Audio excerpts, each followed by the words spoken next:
Apa kau mendengar seruan hatiku? Tak pernah kau lepaskan dari kasih-Mu. Lewat lembah kelam kau temani aku.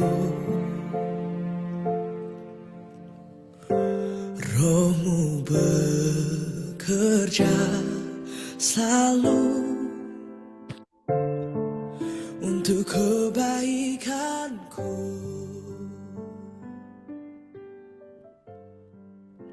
Shalom Bapak Ibu terkasih, selamat pagi. Puji Tuhan kita semua bisa berkumpul dalam keadaan baik dan sehat.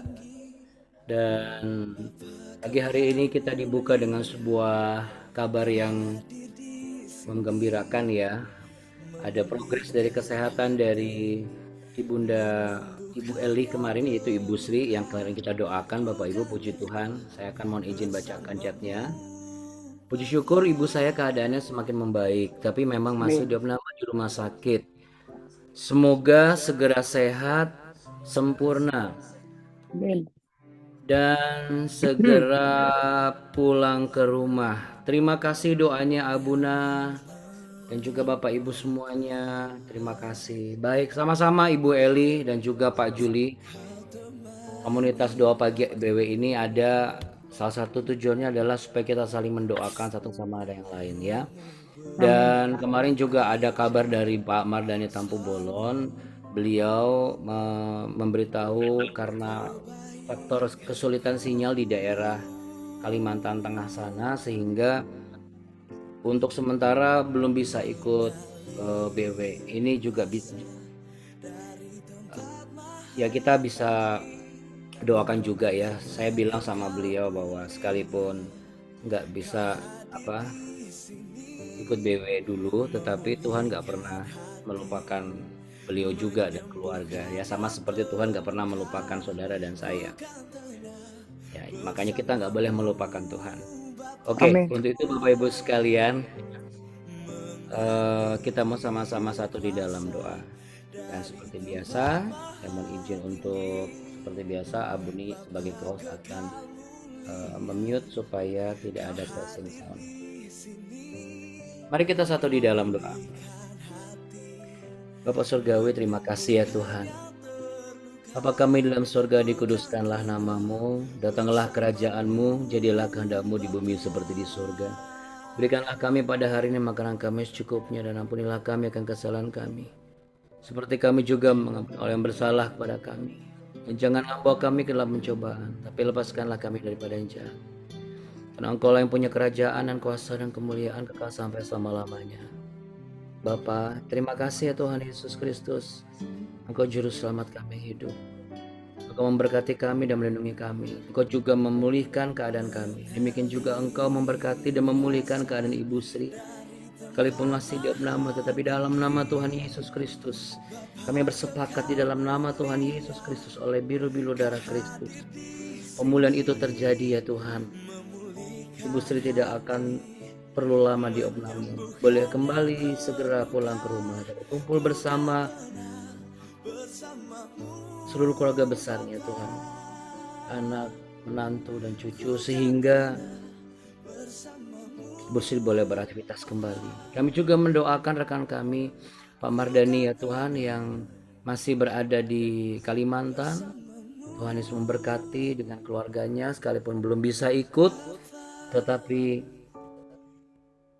Tuhan tidak pernah melupakan mereka, sama seperti Tuhan tidak pernah melupakan kami. Dan artinya kami yang tidak boleh melupakan Tuhan. Untuk itu kami bersyukur dapat memenuhi panggilan Tuhan pagi ini. Kami juga berdoa Tuhan untuk Pak Evan yang memang ternyata karena faktor sering bangun pagi karena sejak punya baby ada perubahan jadwal mereka untuk bangun dan juga tidur. Kami percaya Tuhan juga tidak pernah berubah untuk mengasihi dan menyertai mereka. Kiranya baby dari Pak Evan bisa bertumbuh dengan baik dan sehat, karena kehadiran baby tersebut juga merupakan mukjizat daripada Tuhan. Dan kami terus mendoakan bagi yang merindukan keturunan, Tuhan akan bukakan dengan caranya Tuhan. Dan Tuhan akan memberikan di waktu Tuhan yang tepat. Kesetiaan dan juga kasih yang ada di dalam setiap orang yang mengandalkan Tuhan akan Tuhan buktikan bahwa Yesus Kristus dapat diandalkan. Terima kasih ya Bapa. Di dalam nama Tuhan Yesus Kristus, hamba juga mau mendoakan untuk yang akan pergi ke kantor, kemudian juga yang akan pergi ke luar kota, yang bertugas, kemudian yang bahkan mungkin yang lembur, yang terbaring baik itu di rumah ataupun yang sedang diopname, untuk setiap pergumulan para suami, istri dan juga anak-anak, orang tua. Kami percaya Tuhan, hamba percaya Tuhan, Engkaulah satu-satunya jawaban atas kehidupan mereka. Sehingga yang sakit disembuhkan, dipulihkan sempurna. Yang rumah tangganya sedang mengalami pergumulan, Tuhan akan melimpahkan kasih-Mu yang sempurna sehingga mereka tetap menjadi satu kesatuan yang utuh. Bahkan buah rahim kandungan setiap para wanita yang percaya di dalam nama Tuhan, bahwa Tuhan sanggup melakukan perkaranya, tidak dibatasi oleh usia, waktu, dan keadaan, maka buah kandungan itu akan tetap terjaga dan Tuhan akan meletakkan benih kehidupan di sana. Di dalam nama Tuhan Yesus Kristus, kami memuji menyembah Tuhan, karena Tuhan Yesus, Engkau teramat baik buat kami. Haleluya, amin. Puji Tuhan, haleluya. Baik, kita beri tepuk tangan Bapak Ibu sekalian untuk Tuhan kita yang hebat dan dahsyat. Baik, pujian apa yang akan kita naikkan pagi hari ini? Ya, saya akan share. Ini dia pujiannya. Sebentar.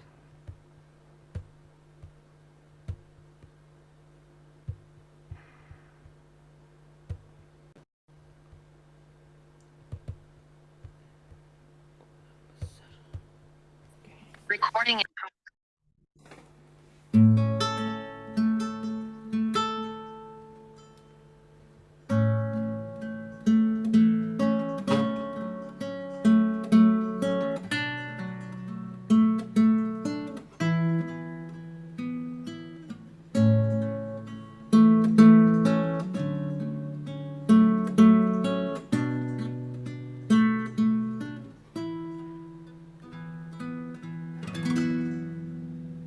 Mengikut Yesus keputusanku, mengikut Yesus keputusanku, mengikut Yesus keputusanku, ku tak ingkar, ku tak ingkar.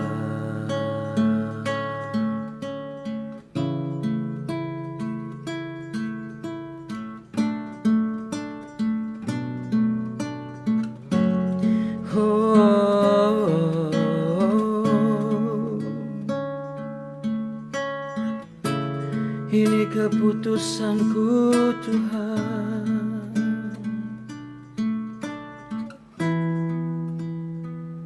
walau sendiri ku ikut Yesus, walau sendiri ku ikut Yesus, walau sendiri ku ikut Yesus, ku tak ingkar, ku tak ingkar.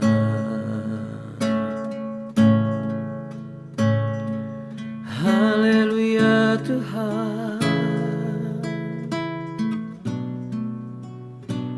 ku tak mau mengingkarimu,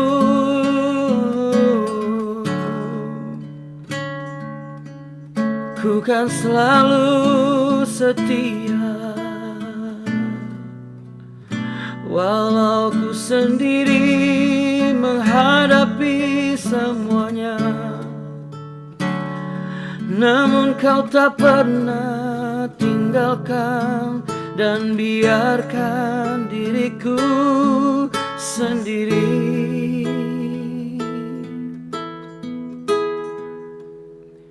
Salib di depan, duniaku tinggal. Salib di depan, duniaku tinggal. Salib di depan, duniaku tinggal. Ku tak ingkar, ku tak ingkar.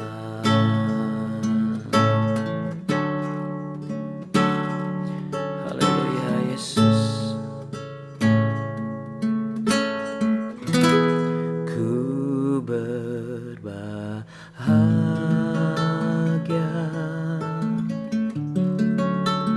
yakin teguh, Yesus abadi, kepunyaanku.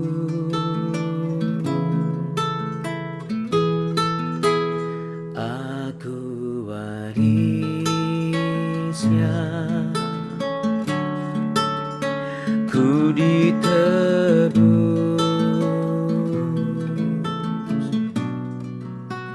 ciptaan baru, Roh Kudus. Aku bernyanyi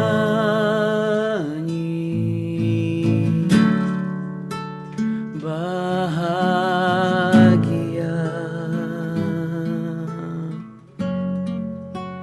memuji Yesus selamanya. Aku bernyanyi dan ku bahagia.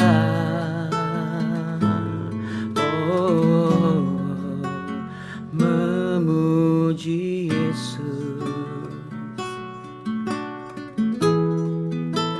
selamanya.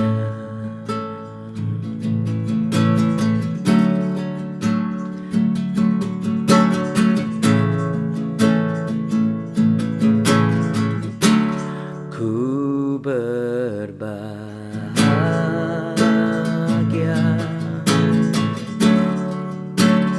yakin teguh, Yesus abadi, kepunyaanku.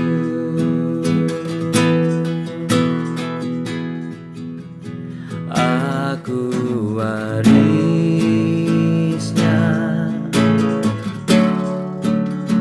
ku ditebus,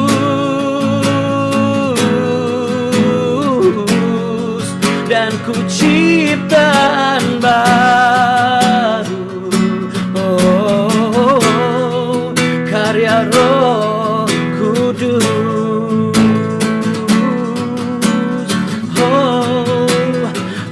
Aku bernyanyi dan ku bahagia. Oh, memuji Yesus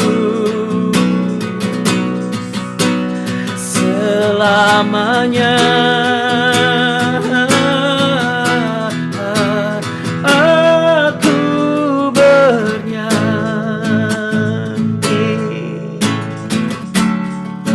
Karena ku bahagia, oh,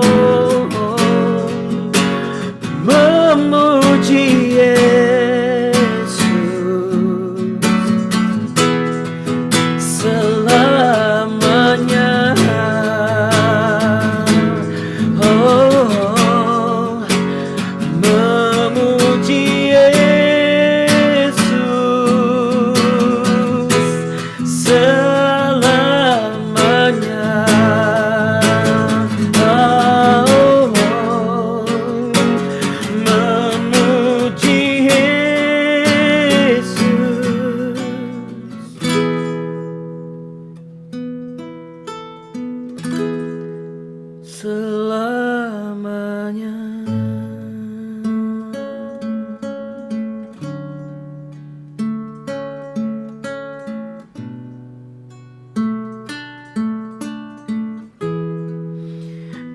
memujimu Tuhan selama-lamanya.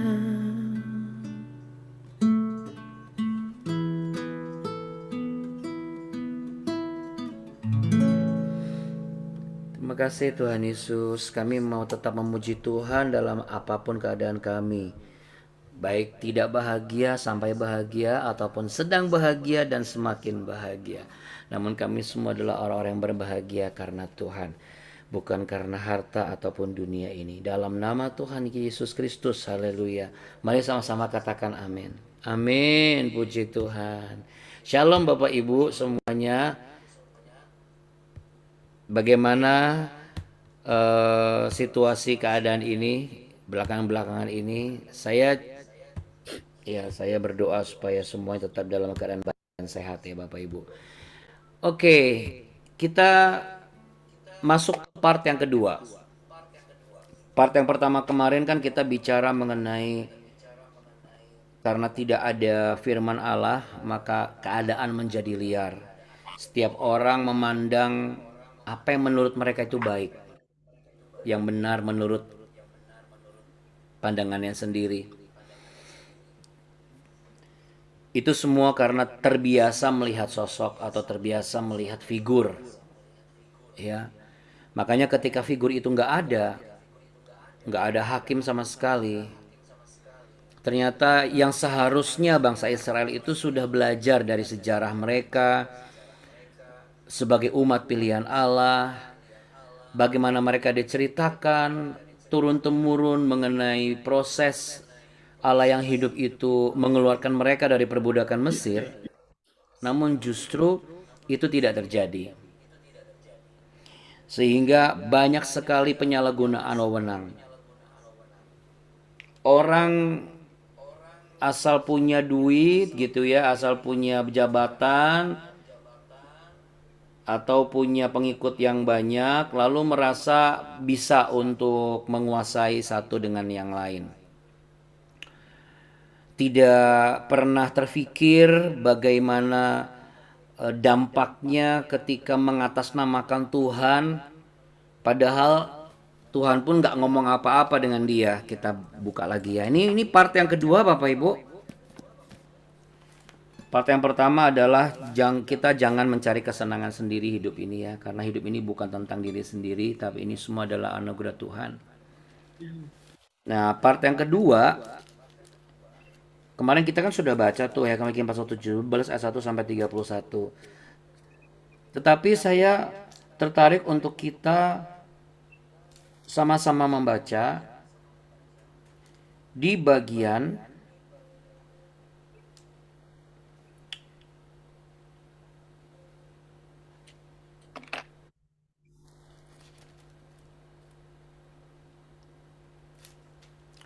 yang kelima, nomor ayat yang kelima. Hakim-Hakim 18 ayat yang kelima dikatakan begini, demikian ada tertulis, kata mereka kepadanya, tanyakanlah kiranya kepada Allah supaya kami ketahui apakah perjalanan yang kami tempuh ini akan berhasil. Lalu ayat ke-6, kata imam itu kepada mereka, pergilah dengan selamat. Perjalanan yang kamu tempuh itu dipandang baik oleh Tuhan. Aduh, ini bahaya sekali ya Bapak Ibu. Seringkali kita juga menjadi mungkin, tapi mudah-mudahan sih enggak ya. Kalau misalnya kita pernah seperti ini, atau kita sedang menjadi seperti ini, menurut saya kita harus berubah. Menurut saya ya, kita harus berubah, kita harus bertobat. Kenapa? Karena kalau kita mengatasnamakan Tuhan, lalu kemudian sebenarnya kita tuh tidak ada komunikasi dengan Tuhan gitu. Hanya karena jabatannya aja, sebagai imam, sebagai pendoa, sebagai pemusik barangkali, atau sebagai wakil gembala kah, atau apa gitu ya. Lalu teman kita yang kita pikir, kita lihat cuma jemaat biasa, lalu kemudian temannya pas nanya, kira-kira Tuhan izinkan gak ya saya buka toko ini ya? Terus nggak pakai bak bibu langsung ngomong dalam nama Tuhan Yesus, buka. Tuhan akan berkati, Tuhan akan lindungi. Hati-hati. Ya, menurut saya hati-hati. Kenapa? Kan di bawah kolong langit ini tidak pernah ada yang baru. Segala sesuatunya itu ada yang terjadi. Jadi baik itu yang buruk maupun yang baik. Bencana dulu ada, sekarang ada. Lalu kemudian pertolongan Tuhan, tapi dulu ada, sekarang juga ada. Jadi jangan pernah sepakat dengan statement orang-orang yang mengatakan bahwa Kristen itu sudah tidak relevan dengan kehidupan. Justru satu-satunya menurut saya, ya, bukan agamanya menurut saya, Kristusnya, ajaran firman Allahnya, keberadaan kepribadian Allahnya. Orang kalau cuma kenal agamanya tapi nggak kenal Allahnya, makanya seringkali mudah sekali untuk meninggalkan yang sebenarnya sudah membangun kehidupannya. Tetapi kalau ia mengenal pribadi Allah, bukan mengenal figurnya, tapi mengenal pribadi Allahnya. Dan Allah ingin untuk kita mengenal Dia. Apapun kendaraan kita untuk bisa mengenal Dia, kan tujuannya adalah untuk mengenal Dia. Karena dengan mengenal yang Maha Kudus kita dapat segala pengertian. Tapi pada zaman ini ketika firman itu tidak ada, hakim itu tidak ada, semua orang merasa bebas melakukan apa yang benar menurut mereka, pandangan mereka sendiri. Terjadilah ini, si orang Lewi yang disewa sama si Mikha ini. Karena Mikha baru aja dapat uang curian dari ibunya kan. Lalu kemudian menurut dia selebih praktis dia angkat satu orang Lewi yang memang orang Lewi dikhususkan untuk melayani Tuhan sebenarnya dan di rumah Allah.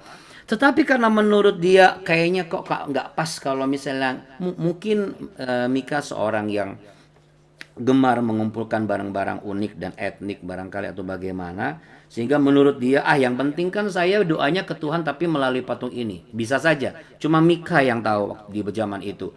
Kalau nggak mungkin dia angkat orang Lewi, dia tahu sejarah orang Lewi. Dan kenapa harus orang Lewi? Berarti dia kan tahu aturannya. Bahwa yang ada di rumah kemah suci atau tempat ibadah, itu hanya suku Lewi. Tapi dia menyalahgunakan hartanya, dia menyalahgunakan kekayaannya, dia menyalahgunakan kapasitasnya.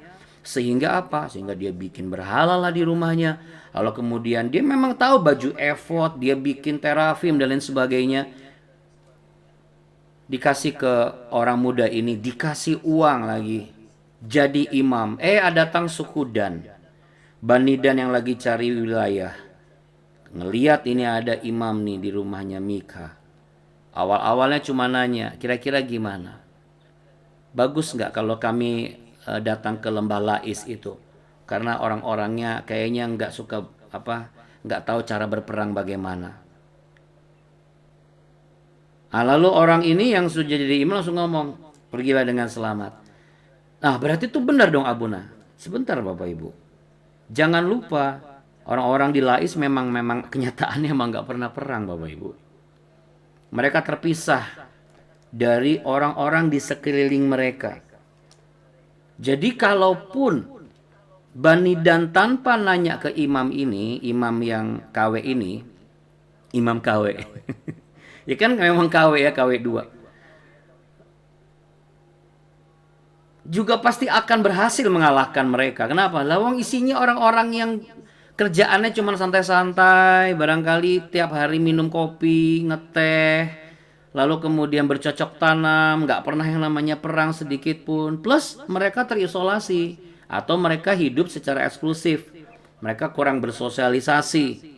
Makanya ketika daerah mereka diserang, orang-orang di sekitar mereka juga cuman gini aja. Kasihan ya orang-orang itu diserang sama Bani Dan. Gitu doang. Nggak akan bantu. Karena apa? Lah mereka juga nggak pernah bersosialisasi. Jadi wajar gitu aja. Sebenarnya nggak perlu tanya apakah Allah akan membantu kami. Kan dalam tanda kutip di zaman itu Allah itu banyak macam. Kalau kita bicara mengenai God, itu bicara mengenai ada dewa, ada Allah kecil, ada macam-macam. Tetapi kalau kita bicara mengenai bagian yang benar di dalam firman Allah, Allah atau yang benar adalah Allah sama dengan Elohim. Ya, artinya Allah yang maha besar, yang tidak terlihat namun pekerjaan tangannya dapat kita lihat. Tapi manusia tidak seperti itu. Manusia itu lebih banyak memiliki sifat berpikir praktis. Apa yang bisa dilihat, kelihatan dengan buktinya, itu yang benar. Makanya kebanyakan manusia mencari keuntungan dan kerugian. Ini kalau buka usaha ini untung atau rugi ya? Kalau saya ambil mantu dia untung atau rugi ya? Kalau saya kerja di perusahaan ini untung atau rugi ya? Kalau saya pelayanan di gereja ini untung atau rugi ya? Oh, sekarang tidak sedikit Bapak Ibu. Yang satu sudah pelayanan di mana pindah ke tempat pelayanan lain. Karena apa? Di sini rugi, di sini berat di ongkos. Kalau di sana saya dapat ongkos gitu. Apakah itu benar atau salah? Ya, cuma dia dan Tuhan nanti yang tahu. Saya tidak berhak menghakimi seperti yang di Roma 14 Paulus ajarkan bahwa kita nggak boleh memperdebatkan itu. Tapi saya hanya menyampaikan beberapa contoh-contoh fakta saja. Ini apakah termasuk hal yang lumrah? Kalau dari ilmu filsafat ini adalah bagian yang lumrah terjadi di bagian manusia, yaitu dikatakan sebagai aliran pragmatis.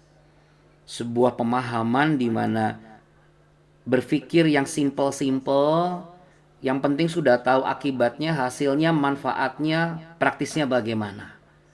Jadi dia melihat sebuah kebenaran itu bukan berdasarkan segi yang objektif dalam pengetahuan dan juga segi yang objektif dari non pengetahuan. Tetapi dia hanya berpatokan, oke, menurut saya feelingnya begini, dan lihat objektivitasnya itu karena melihat langsung. Oh, kalau saya jualan gorengan, modal sekian, jual sekian, ruginya sekian, untungnya sekian. Apakah itu salah atau benar? Ya, tergantung situasinya kan. Apakah itu sesuatu yang buruk? Ya enggak juga. Karena kita juga harus mampu berpikir secara pragmatis untuk situasi-situasi yang sulit. Nggak bisa kita terlalu bertele-tele, berteori apa, nggak bisa gitu. Tetapi ini tidak bisa diterapkan di setiap aspek kehidupan kita. Artinya kita kan harus belajar untuk apa ya, maksudnya mensinkronkan, apa tuh artinya mensinkronis? Iya, menyesuaikan maksud saya. Nah, menyesuaikan. Makanya kalau kita terlalu apa ya, terlalu kaku juga sama anak-anak, kita pasti bentrok terus sama anak-anak, sama cucu kita. Karena di zaman kita dulu waktu adalah uang. Kalau zaman anak-anak sekarang waktu adalah game. Dan ini hal kenyataan yang ada gitu. Kita nggak bisa paksakan waktu ini adalah uang buat mereka. Karena dari game rata-rata mereka bisa dapat uang, itu kenyataannya. Nah, apa yang harus kita lakukan, Abuna? Harus ada firman Tuhan di dalam kehidupan mereka. Nah, kita yang mau mereka punya firman Tuhan, kita harus di-equip firman Tuhan dulu. Supaya kita juga tidak melakukan apa yang menurut kita benar. Kan menurut kita benar nih, waktu adalah uang. Tapi kalau menurut kehidupan mereka bukan uang. Karena dengan aku main game, aku dapat uang lah. Kita mau ngomong apa? Kenyataannya ada beberapa orang juga yang sudah punya jabatan akademis, ujung-ujungnya malah main game dan malah buka YouTube. Bikin konten. Kenyataannya apa? Karena di media itu ada uang. Dan ini zaman era di mana digital itu menghasilkan uang, Bapak Ibu.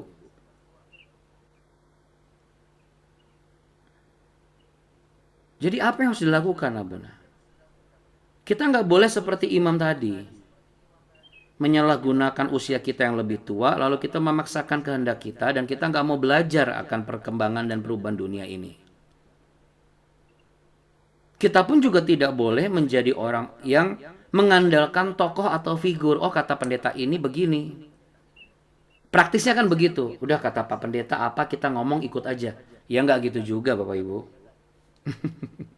Saya sekalipun sebagai hamba Tuhan, saya seorang pendeta, saya seorang gembala. Tapi saya suka ngobrol juga sama setiap jemaat, saya telepon. Gimana pekerjaannya, Pak? Saya pengen melihat bagaimana mereka mengalami elevasi atau enggak. Mereka mengalami peningkatan atau enggak. Artinya saya tidak menyalahgunakan jabatan saya gitu. Karena saya nggak berani Bapak Ibu. Bukan saya takut kehilangan jabatan saya, enggak. Saya takut kehilangan kepercayaan yang Tuhan berikan kepada saya. Nah, seringkali kan sekarang banyak orang-orang seperti itu. Yang sudah pelayanan, apalagi udah mulai masuk ke tahap dimana lebih religius kelihatannya. Udah deh, langsung berani mengklaim bahwa ini adalah suara Tuhan. Hati-hati untuk hal-hal seperti itu menurut saya. Kalau kita terlalu mengagungkan hal-hal seperti itu, kita sedang membangun berhala yang pragmatis, berhala yang simple gitu. Oh Tuhan kan begini, kita memprediksi seperti itu. Padahal Tuhan nggak menyatakan apa-apa kok. Jadi kalau misalnya hari ini Anda mau kerja, atau Anda setelah selesai ikut BW ini tiba-tiba Anda terdiam, lalu Anda diingatkan bahwa wah ternyata apa yang saya lakukan selama ini salah, jangan eh, patah arang lalu kemudian besok nggak ikut BW lagi. Justru kalau misalnya dari pengalaman saya pribadi ya, ketika ada ayat firman Tuhan itu nyentil saya dan saya tersinggung, saya belajar dari situ. Ternyata di balik ketersinggungan saya berubah. Ya. Saya jadi bertobat gitu loh. Berarti Tuhan tuh lagi mengoreksi saya dan itu tanda sayang sama saya. Nah itu yang saya nggak mau kehilangan. Betapa saya tuh disayang Tuhan. Bukan cuma mengenai kenapa nggak mau kehilangan Tuhan. Habis berkatnya berlimpah-limpah. Itu mah cari keuntungan Bapak Ibu. Nah itu pragmatis yang kebablasan itu. Ikut Tuhan itu bukan untung rugi. Kalau mau bangun perusahaan, jangan hitung untung ruginya dulu. Itu kata bisnismen, saya sih nggak tahu. Saya belum pernah bangun perusahaan. Paling banter saya bangun tidur, langsung doa, ya kan? Tapi mungkin kalau Bapak Ibu atau saudara-saudari mau melakukan sesuatu, misalnya apakah mau coba jalur medis ya, sambil kita berdoa karena kita punya berkat lebih. Kalau saya pribadi ya berserta Abu nih, istri saya, kami berdua tidak pernah menghalangi cara Tuhan bekerja. Karena kami juga menghargai orang-orang yang sudah kuliah jadi dokter, menimba ilmu. Kami menghargai itu semua gitu. Jadi ada orang yang memang mungkin melalui jalur medis dia diberikan kesembuhan, dia diberikan anak, dia diberikan mujizat. Nanti berjalan secara prosesnya Tuhan yang bekerja. Entah bagaimana caranya dengan catatan. Nah, ini dengan catatan. Jangan kita jadikan perantara atau media yang Tuhan sudah izinkan itu sebagai figur. Nah, ini yang nggak boleh. Banyak orang tidak sadar ketika dia sudah dari awalnya belum punya, lalu juga berdoa, lalu kemudian punya, karena ditolong oleh mungkin cara medis, akhirnya malah yang diagungkan itu medisnya. Tuhannya cuma sekedar ya puji Tuhan, tapi bagaimana Tuhan mempertemukan dengan orang ini, lalu kemudian bagaimana Tuhan memberkati dia, lalu sampai bisa membiayai pengobatan, itu rata-rata orang jarang ngomong. Orang lu lebih ngomongnya tuh puji Tuhan berkat si A, puji Tuhan berkat si B. Kenapa? Karena orang itu mendapat keuntungan, merasa keuntungan, karena si A ini aku diuntungkan. Padahal kalau mau kita bicara keuntungan, aku beruntung punya Tuhan yang hidup dan mendengar doaku sehingga aku dipertemukan. Jadi pesan yang kedua, kalau kita sudah menjaga hidup kita tidak mencari kesenangan sendiri, jangan sampai kita menjadi orang-orang yang berpikir praktis, sempit, dan instantly. Kalau memang mau tanya Tuhan, benar-benar tanya Tuhan. Gimana Bu? Menurut Ibu, saya perlu nggak datang ke menantu saya? Oke deh, kita berdoa dulu. Ya, Ibu juga berdoa, saya juga berdoa. Nanti kita lihat bagaimana ya. Tuhan pasti punya cara. Menurut saya itu jauh lebih elok dan lebih baik daripada kita seakan-akan, wah saya dimintain tolong nih. Karena dipandang orang ini, saya dekat dengan Tuhan. Sekarang ini banyak loh yang suka mengambil keuntungan dari situ. Semakin banyak yang minta doa, semakin dia gencar minta dikirim transfer ke rekeningnya dia. Alasannya adalah untuk pelayanan. Ya kalau ada hamba Tuhan seperti itu menurut saya, tapi ini menurut saya. Tapi ya nggak tahu, mungkin dia tergeraknya seperti itu. Tapi menurut saya, kalau Tuhan mau memberkati nggak usah lah minta-minta. Apalagi memanfaatkan jabatan, suruh, apalagi berani ngomong. Tuhan ngomong sama saya, Bapak jual rumahnya untuk bangun gereja buat saya. Waduh, itu mah menurut saya nggak bener ya, menurut saya gitu. Tapi ya kan kita bebas berpendapat kan. Tapi menurut saya itu nggak benar. Karena Tuhan nggak pernah, menurut saya Tuhan nggak pernah loh. Dia hanya sayang sama satu lalu dia korbankan yang lain. Karena dia sayang semuanya, dia korban untuk semuanya. Jadi nggak mungkin dia akan suruh Anda untuk jual rumah, terus suruh bangun gereja atau Anda jual perusahaan, suruh bangun perusahaannya dia. Terus nasib Anda bagaimana yang harus jual rumah sama jual perusahaan? Jadi kita juga harus lihat, jangan terlalu mudah sekali, terlalu praktis lah melihat, waduh ini kayaknya habis didoain sembuh, wah ini yang paling benar. Gak usah pakai Tuhan, pakai kuasa di luar Tuhan aja bisa sembuh kok. Bisa kaya juga kok. Karena kan cari keuntungan dan kerugian kan. Makanya ikut Tuhan, pelayanan, bekerja, jangan cari untung rugi. Jadi suami, jadi istri, jangan cari untung rugi. Makin Anda cari untung rugi, rugi saya jadi istri dia. Anda pasti selingkuh. Rugi saya jadi menantu dia. Anda pasti benci. Rugi saya jadi mertua dia. Anda pasti benci. Anda menjadi orang yang paling munafik di hadapan Tuhan. Kenapa? Karena Anda sebenarnya hidup berjalan bersama kebencian yang Anda bawa. Tetapi Anda sadar betul bahwa Anda nggak mau dipandang buruk. Jauh lebih baik kita jauhkan sifat dan sikap pemikiran untung dan rugi. Karena setiap orang yang percaya dan menerima Yesus Kristus yang dikatakan sebagai pengikut Kristus, sesungguhnya sudah menjadi orang-orang yang paling beruntung. Sebab ia sudah diberikan anugerah keselamatan dan diberikan pertolongan atas setiap hal yang akan datang ataupun yang sedang terjadi. Sebab segala cercaan, makian, kehinaan, kesengsaraan, bahkan kematian telah Kristus tanggung di kayu salib. Namun ia mengalahkan itu semua dengan bangkit di hari ketiga. Dan ia naik ke sorga untuk menyiapkan tempat yang paling pas untuk saudara dan saya. Jadi jangan pernah mengatakan ikut Yesus tidak untung, jadi Kristen tidak untung. Mari sama-sama kita satu di dalam doa, kita renungkan, kita taruh tangan di dada sama-sama. Mari jauhkan motivasi rugi atau untung dari hati kita mulai hari ini. Sehingga ibadah, status kita di keluarga sebagai orang tua, sebagai anak, suami, istri, mentua, menantu, karyawan, atau yang punya perusahaan, atau yang melayani sebagai pelayan di gereja, kita semua murni di hadapan Tuhan. Tuhan Yesus yang baik, terima kasih atas tuntunanmu hari ini.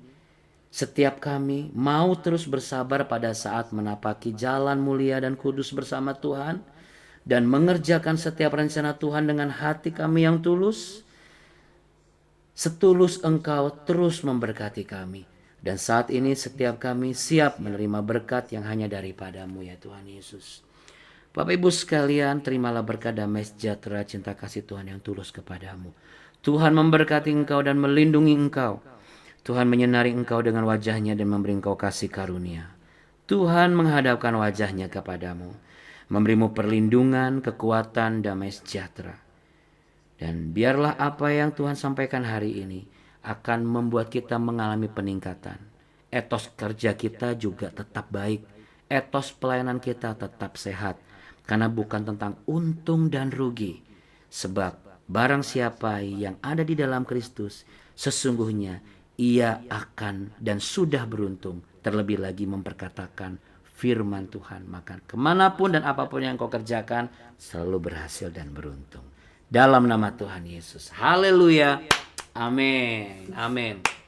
Puji Tuhan. Haleluya. Baik Bapak Ibu sekalian, terima kasih ya sudah setia kembali di Shalom, BW terima ini. kasih. Shalom. Kita kasih shalom dulu dong buat yang bisa buka kamera sebelum buka toko. Shalom. Aduh. Iya. Oke, iya. Terima kasih Abu Coba ya nanti habis ini Terima kasih Abu para suami ngomong ya sama istri ngomong sama suami, bilang aku beruntung memilikimu gitu ya. Aku beruntung memiliki. Aku beruntung mengenal Bapak Ibu semua ya. Tuhan berkati Bapak Ibu. Shalom semuanya. Terima kasih. Sampai jumpa besok ya. Besok part yang ketiga. Besok part yang ketiga, jangan lupa. Oke, besok pagi. Tuhan berkati. Terima kasih Abuni Kartika. Terima kasih Abuna. Shalom. Iya. Kasih Buna. Iya. Iya, sama-sama Pak Musa. Tuhan Pak berkati. Musa, Bu Nova. Pagi mau berangkat kerja. Iya, puji Tuhan. Ini Bu Jambi Dini. ini. Pak Musa ini Jambi. Oh, Bu Dora.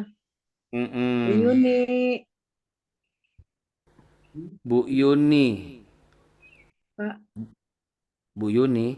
Bu Yani, Bu Yani, Nancy. Bu Yani. Ini Bu Yani Tegal. Bu Yani, Nancy, Ya, Bu Yani Ana, Tegal. Iya. Leli, Ah, ini mama semuanya. saya. Bu Dora ini mamanya Abuni Kartika, Oh, mama. mana Bu Dora? Oh, Iya, Bu Dora Gunawan ini mamahnya istri saya. Bu Ane nih sama Pak Charles di Las Vegas, Amerika Serikat. oh iya. Say hello untuk Las Vegas ya, Bu Ana. Bu Kartika, Bu Abuni, Iya. Ini biasanya semuanya. kalau Bu ini Leli. sepertinya lagi ngurus ini anak-anak soalnya lagi apa namanya persiapan sekolah jadi begitu sudah jam segini langsung cus beliau. Bu Ana. Oke, Bu Ana Bye. semuanya. Bye, Tuhan berkati Bu Grace, Bu Nova semuanya ya. Terima kasih, Tuhan berkati Bu Demi, Tuhan berkati. Bu Demi, ya. Mau lihat godang, maju jua Horas. Ya, Bu Retmi juga nih, Bu Retmi. Bu Retmi ini kayaknya Bu Mimi ini. Tuhan berkati ya. Oh Ya. iya. Bye. Yo, bye. God bless, bye. Sampai besok. Bye, Bu Grace.